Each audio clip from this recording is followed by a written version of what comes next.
Welcome back. This will be part 2 of our discussion of Silver Linings Playbook, directed by David O. Russell. Where I left off, I was talking about the depiction of the relationship between the main character, Pat, and his parents. And I was describing the degree to which the portrayal of the dynamics between Pat and his parents is accurately presented.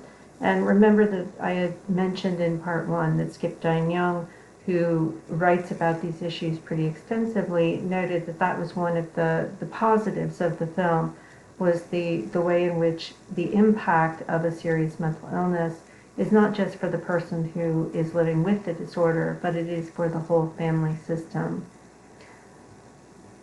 So one of the elements in the film that Dr. Young noted in particular was accurate was the type of confrontations that you see. And some of these confrontations are distressing, to say the least, but they are very typical and accurately presented. If you're looking at the kinds of interactions that families report when they have an adult living in the home who has a mental illness that can include elements of psychosis, which is the case with mania, the manic episodes that make up bipolar disorder. It can also be the case with a variety of other psychiatric problems that people can have.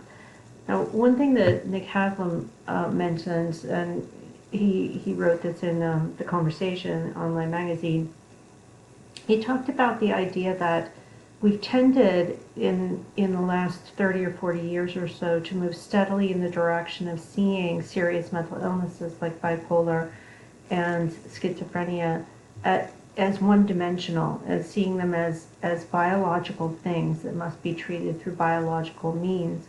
And what we're losing there, and I'm paraphrasing mightily and extending the argument that Haslam made, just because there is a biological element doesn't mean that people are not social creatures.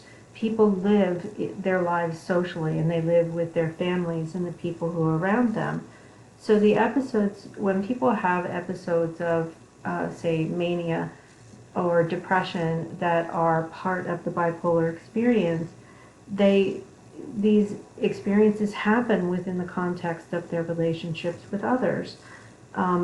So you may have episodes that are triggered by interpersonal conflicts, and when those episodes are intense, those conflicts can mean that the people who you love the most are, in the line of fire, to put it simply.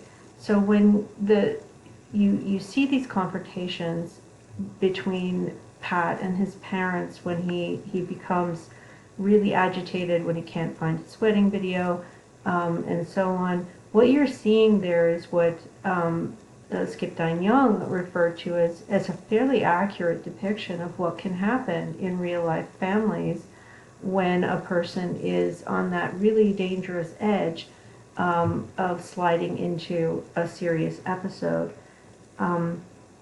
So sometimes these familial relationships, and what you see with Pat's parents is they're anxious, they're nervous, they want to keep him safe, they want to keep him out of the hospital, they want him to live a good life, but they feel like they have to be in control in order to do that.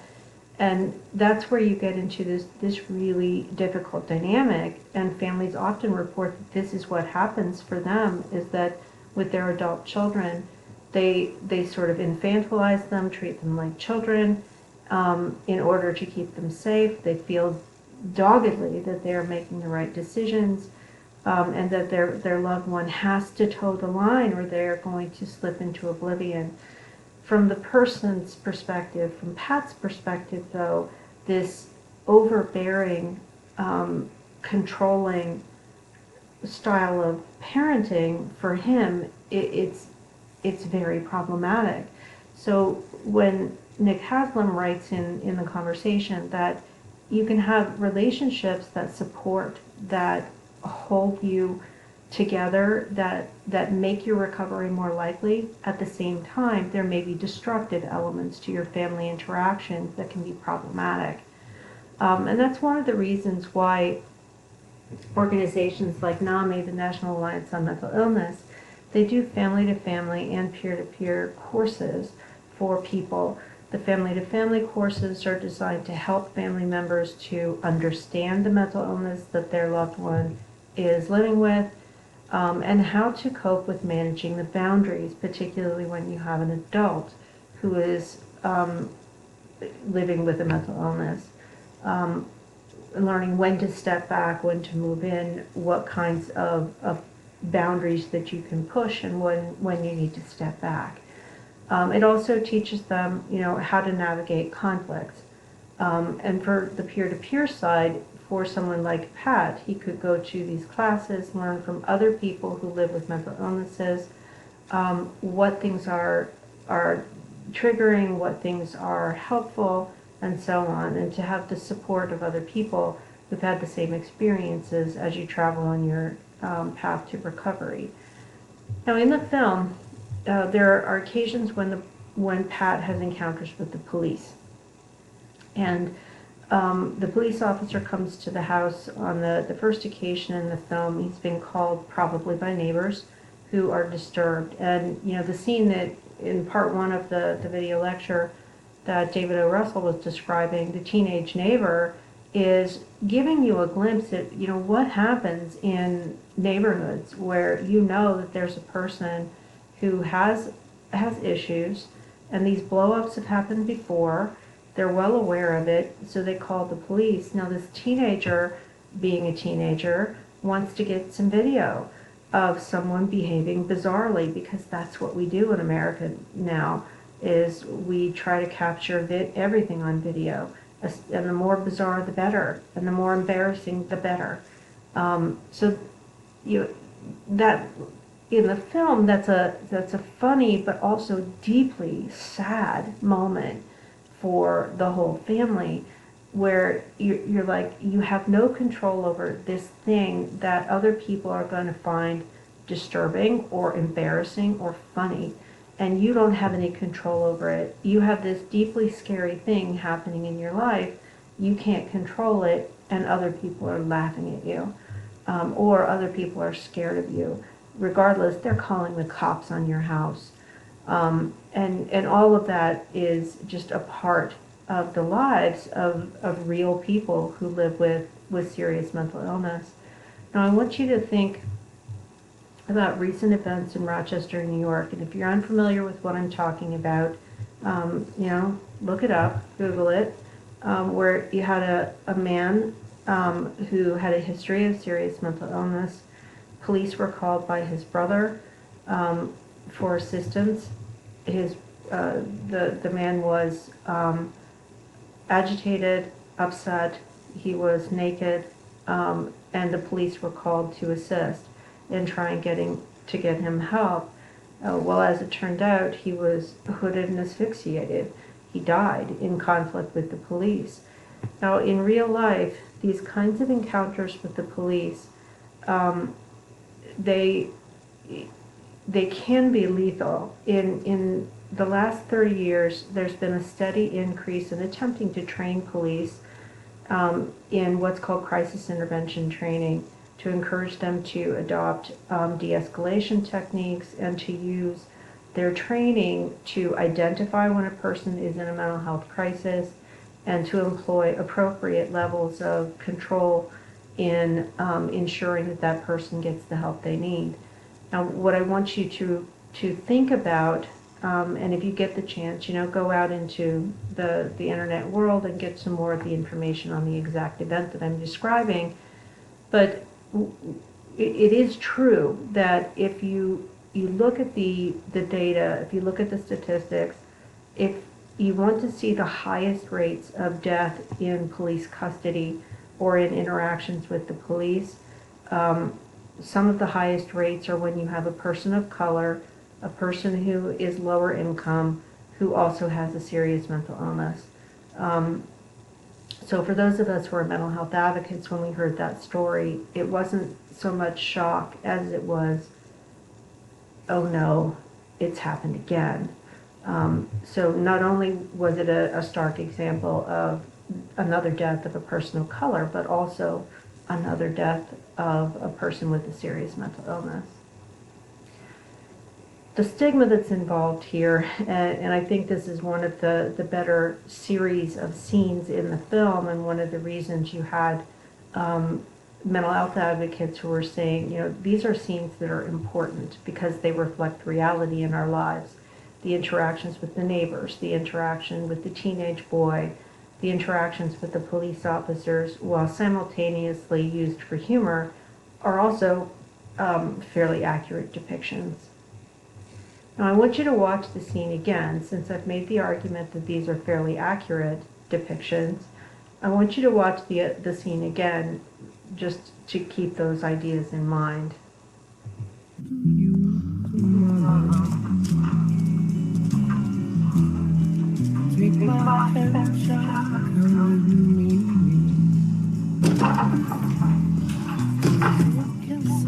Are you okay? Ronnie called. Hey, is that makeup on your shirt? I don't know, Mom. What happened over there? When am I gonna get a phone? You'll get a phone in due time. What happened? Pat!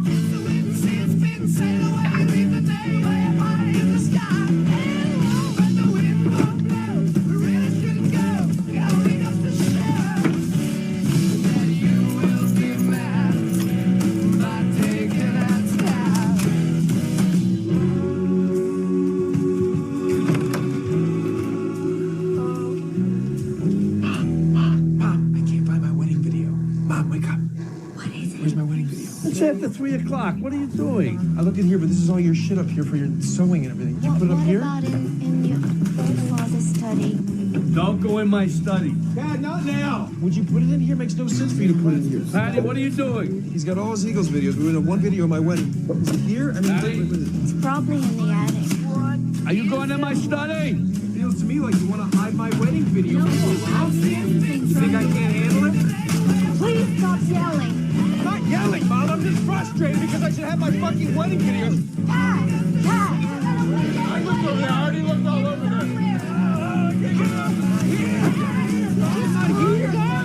I'm not calming down. I don't give a fuck who you are. I'm not calming down. Anybody can wake up. I'm not ashamed of it. I'm not ashamed of it. Let the whole neighborhood wake up. I don't care. Stop it! Stop it! No, Mom. What's going on? Hey, it's my wedding. It's my wedding video. I can't watch a video now.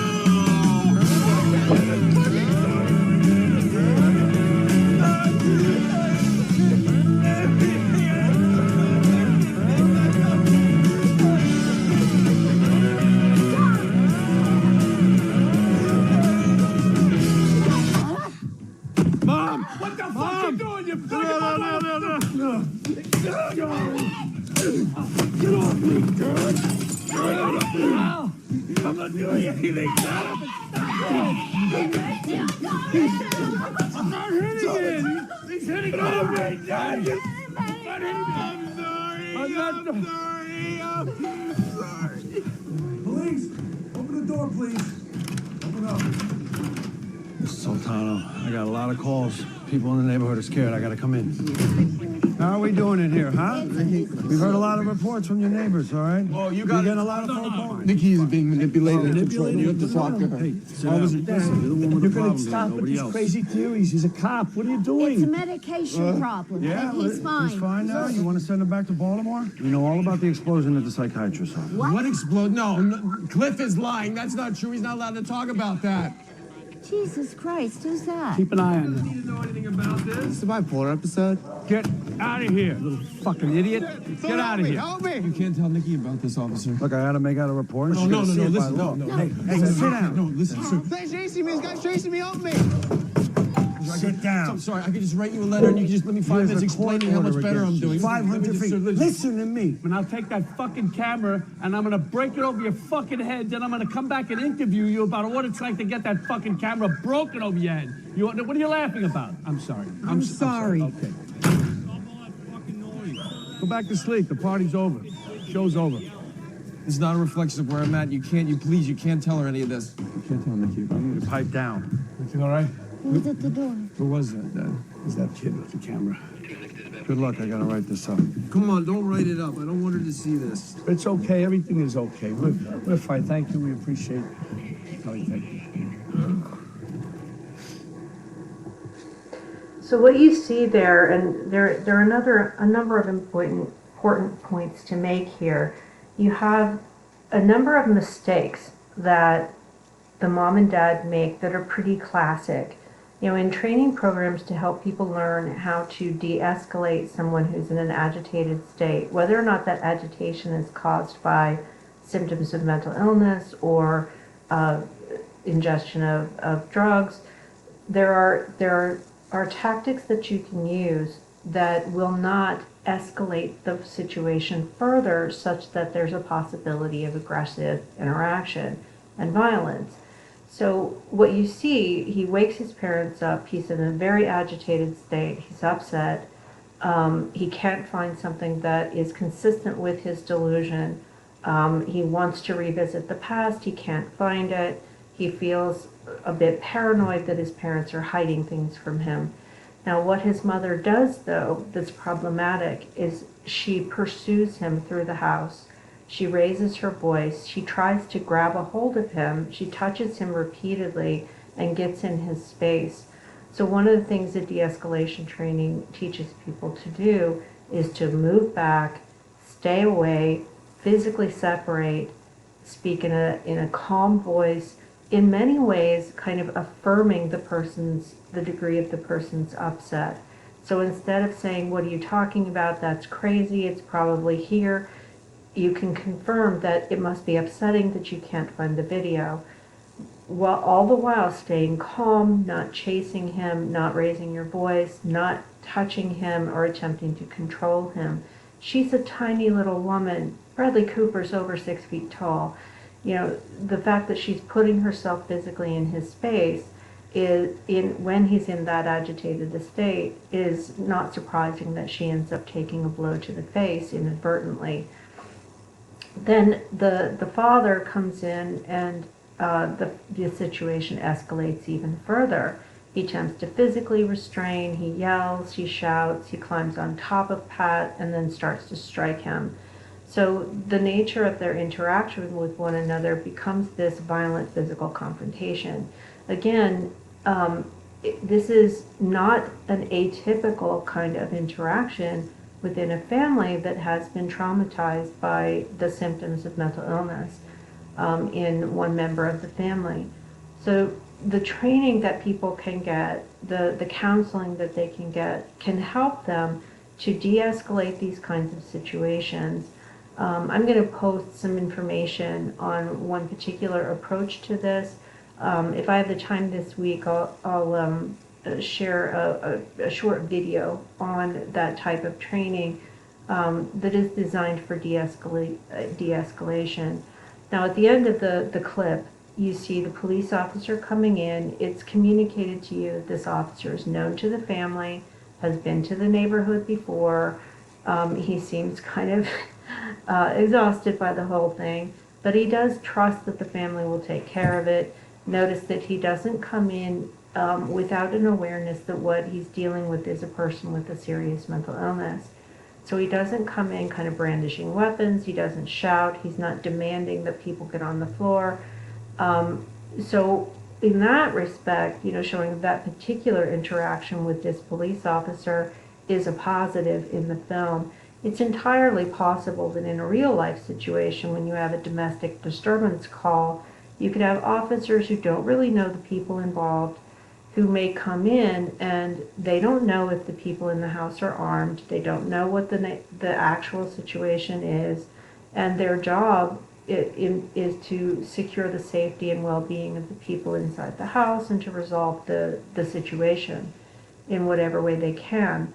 If officers are CIT trained, meaning crisis intervention trained, if they're given a heads up that the situation that they're walking into involves a person with a mental illness who's in an agitated state, then their CIT training will kick in so that they will use de-escalation tactics that are appropriate to that context. If, however, they use their standard police training, what can actually happen is that the escalation just continues to get worse and worse, and it can have disastrous results, in the form of potentially people getting hurt or even dying in those encounters. So Pat's mother, you kind of get this communication that Pat's mother is demanding from her son, and you can make the inference that the courts, in order for him to be released, because she has advocated for his release, he is required to go to therapy as terms of his release from the hospital. So he has to go to see a therapist. She also pressures him pretty hard to take medication. We'll come back to that issue in a bit. So when he goes to see the therapist, and again, this is a romantic comedy, emphasis on the comedy part. So we're introduced to Dr. Patel, who is a well-known Indian actor, Anupam Kher. He is a very talented comedic actor. You find out that he's also a rabid Eagles fan, but he uses some unorthodox means to provide treatment to Pat, and that is deeply problematic. You remember in part 1 of the lecture, I mentioned that Skip Dine Young argued that the portrayal of the therapist is problematic. He engages in a tactic of intentionally triggering Pat by playing a song that has that literally triggers a flashback episode for Pat of the traumatic event, which was him nearly beating his wife's lover to death. So that was the piece of music that was playing, and it's kind of communicated to you at more than one point in the film that when he's becoming agitated and upset, that's what he hears in his head. And there are times when he hears it, he doesn't want to hear it.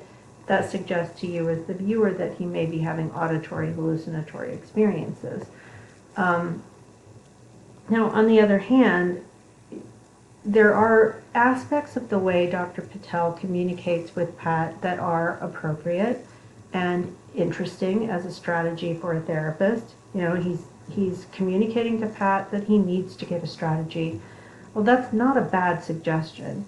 The intentional piping in of music and triggering him into a violent episode, that's not appropriate, nor is his engaging Pat socially at an Eagles game and then returning with him to his family home. None of those are appropriate behaviors for a professional. For a psychiatrist, a psychologist, you are not to have personal relationships with the people that you provide therapy to. In no way is it professionally, ethically appropriate for him to engage in the type of interaction that he has with Pat after the Eagles game. So this idea of needing a strategy, though, to go back to that, one aspect of helping people who have serious mental illness to recover and to live, really well, is that you're not just dealing with their medication issues. You are also dealing with their psychosocial issues. And one approach among many that many people find helpful is that they need to learn to get ahead of their symptoms, to really notice, and then seek out assistance when their symptoms start to change. So it's more than just saying, here's your prescription, I'll see you in 6 months, or I'll see you in 3 months. It's more about really working with people to gain insight and to have skills, cognitive behavioral skills, for example, to get ahead of the symptoms and to manage them effectively. So that's what he really means when he says to get a strategy. That's not really fleshed out for you as a viewer. What really takes over, though, for you as the viewer is the fact that he's used unethical means to make a point with his patient. The fact that he does trigger him into a violent episode is something that is completely unethical and inappropriate, not to mention dangerous for everyone involved. And he's also engaged in this social interaction, this personal interaction outside of the therapeutic environment, and that's crossing personal lines that are unethical. Now, I mentioned earlier Pat's mom argues with him a lot about taking medication, and it's communicated to you in the early part of the film that he has not been taking his medication. You're given kind of the quintessential institution film scene where he tongues his medication and then doesn't swallow it. So, and that's kind of a classic image in institution films, and it's been repeated here. Now, you're given some ideas as to why he doesn't want to take his medication. He talks about how he doesn't like how it makes him feel. It makes him feel sluggish, it makes him feel bloated, and he's got this, again, irrational obsessive idea in his mind that his wife won't take him back unless he's in perfect physical condition. So he doesn't want to feel bloated, he doesn't want to feel sleepy, he doesn't want to feel sluggish, he wants to feel tip-top. Now, one thing you need to keep in mind about bipolar disorder, mania can feel, hypomania in particular, can feel really good for the people who experience it. Not always. For some people, their hypomania and their manic experiences are very filled with anxiety and paranoia. But for some people, they feel energized, intensely productive, with, just an unlimited ability of energy resources to accomplish things and get things done. And that can be pretty intoxicating for people. But for the film, as the story goes, it's primarily he feels it will interfere with his goals. And there's a big part of him who just doesn't have good insight into the fact that he needs medication to stay level, to avoid escalating into a full manic episode, and to avoid sliding into a dangerous depression. Eventually, though, and some people, out in the world of the fandom, argue about this, but it is communicated to you in the film that he eventually decides to start taking his medication again. And part of that is motivated by, he's getting to this point in his connection with Tiffany, but more so the last confrontation with his parents has distressed him. And, part of it is also wrapped into what would make him a better person, more possible, and improve the possibilities of him being able to get back with his wife. So he decides that taking his medication is a better strategy for him in terms of trying to achieve his own goals. Now, Pat's friend Ronnie, I've talked to a lot of people who've seen this film, and they really feel like the friends, Pat's friends, kind of steal the comedic scenes in the film. So Pat's friend Ronnie and his brother, they both at separate times apologized to him for not seeing him in the hospital.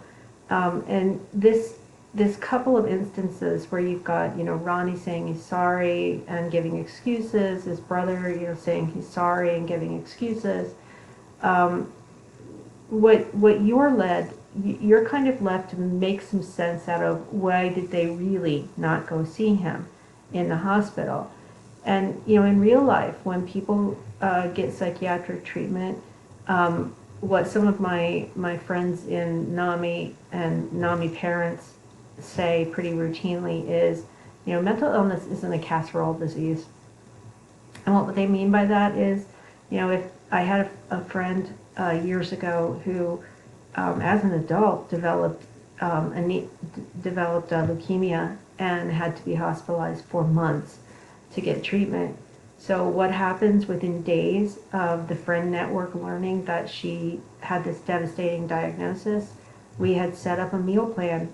Casseroles were delivered. Cards were sent.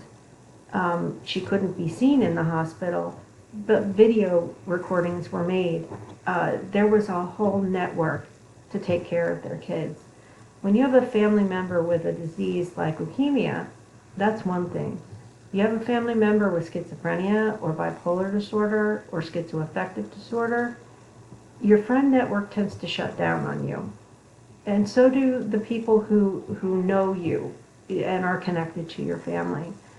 If you're hospitalized, the likelihood of your being visited by your friends, it is very low.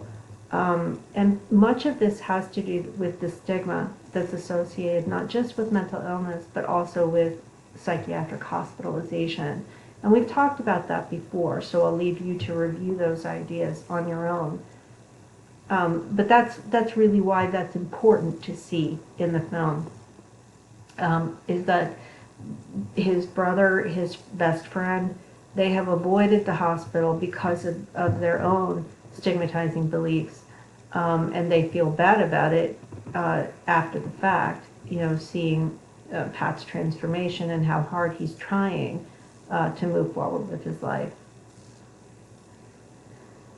Now, Pat's encounters with Tiffany are really interesting. Obviously, this is a romantic comedy, so having the Pat-Tiffany dynamic and having it be so fascinating is a big part of the film. Now, Ronnie and Veronica have set them up because, and this is an important element in the storyline, Veronica has her own psychological issues. She's a widow. Her husband was a cop and he was killed tragically, and she believes it's somehow cosmically her fault. So she has all these problems, all these issues, in particular that she's, that she's just randomly promiscuous in these bizarre ways. She's also presented to you as pretty depressed, but she's intense in a very Philly way. So their first encounter, it's a blind date. Ronnie and Veronica set them up, and they believe that, okay, Pat has a mental illness, Tiffany has her own psychological problems, they might just be good for each other. And in the world of films with romantic angles built into the story when the characters are people with psychological problems, having them find each other and having love heal them is a pretty common trope.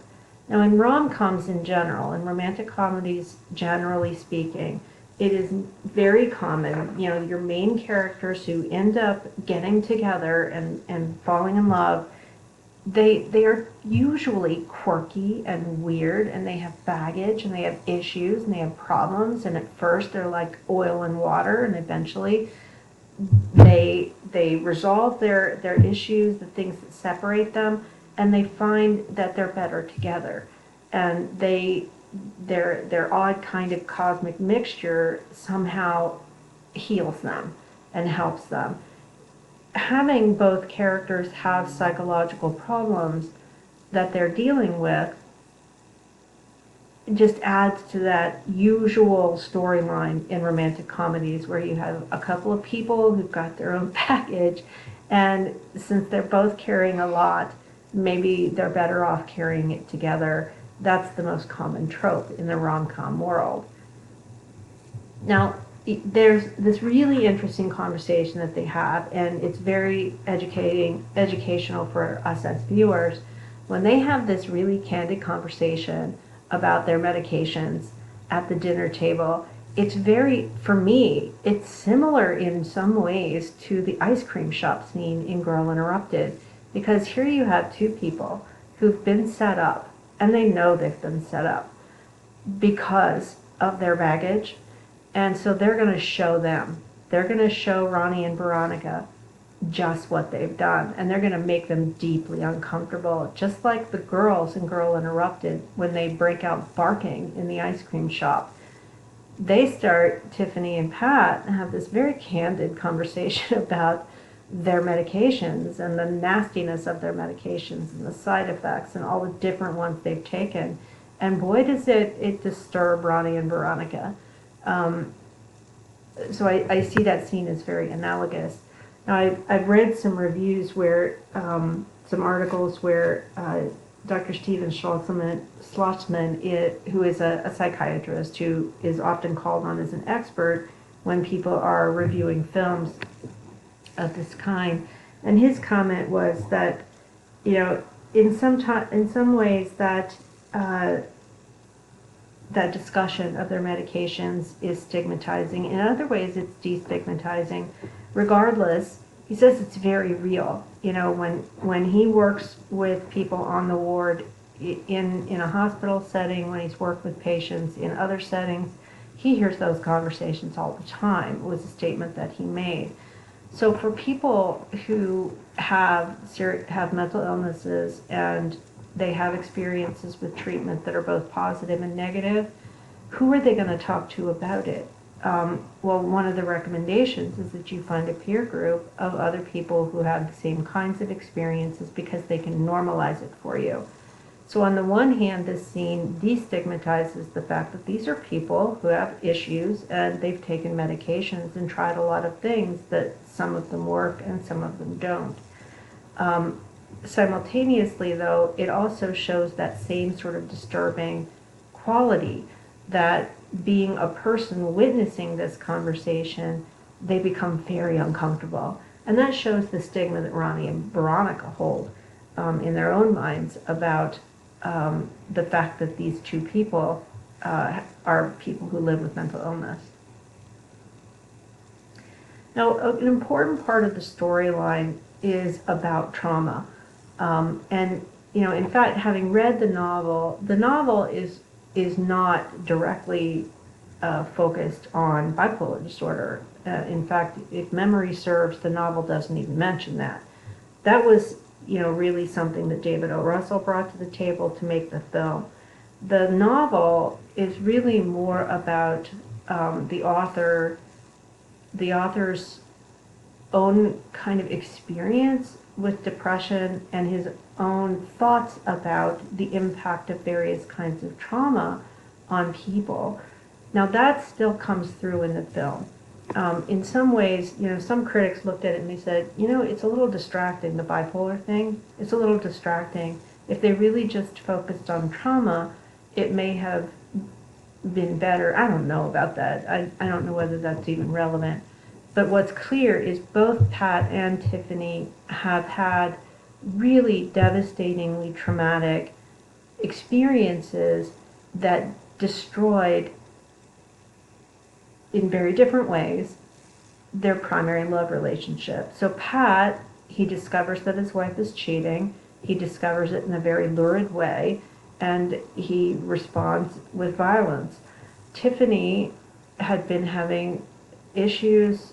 She loved her husband, but she was feeling down and wasn't as interested in sex as she had been in the past. And then, you know, she discovers that her husband has bought her some lingerie, and but she only discovers this when it's found on the car seat after he's been killed. So both have had this traumatic loss of their primary relationships. And the trauma that they've experienced is formative. It changes literally who they are and how they see themselves operating in the world. So they're drawn together in kind of this bizarre way by Ronnie and Veronica because they think maybe they'll be good for each other. And in fact, in rom-com style, they are good for each other. So they pull in this idea of the dance competition, and his father wants to get him back into football as a fan and to have these normal experiences. But the trauma keeps coming back, and it keeps coming back for both of them. So even when they're attempting to prepare for the dance competition, the idea of the traumatizing things that have happened to them keep coming back to the surface because they haven't really been dealt with. And that's kind of thematic within the film for both characters.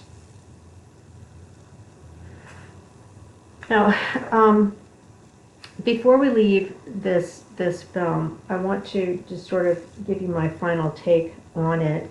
You know, the resolution of the film, you get into all this standard rom-com stuff of hijinks and how, you know, over time, Pat and Tiffany, you know, Tiffany has been kind of playing a game with Pat to try and convince him simultaneously that she's communicating to Pat's ex-wife for him, but she's not, and how she's playing that game to try and keep him engaged with her in a fairly manipulative way, and he realizes it, but he simultaneously gets insight into the fact that he really does care for her, and can move on because they've been successful in this way through this really terrifying dance competition.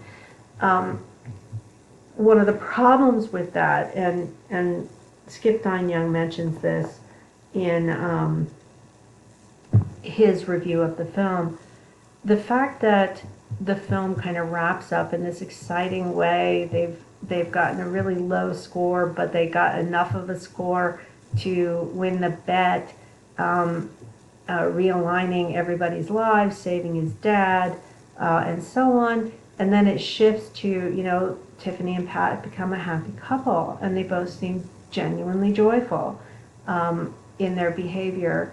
Wrapping things up so neatly that way and so quickly is seen by many mental health advocates as problematic. And it's problematic because when you pair, and we see this in films fairly often, when you pair two people who have serious psychological problems, and the behaviors that they're engaging in are deeply problematic, but you combine them, that what's being communicated to the audience is the only person you could love if you have a mental illness is another person with a mental illness.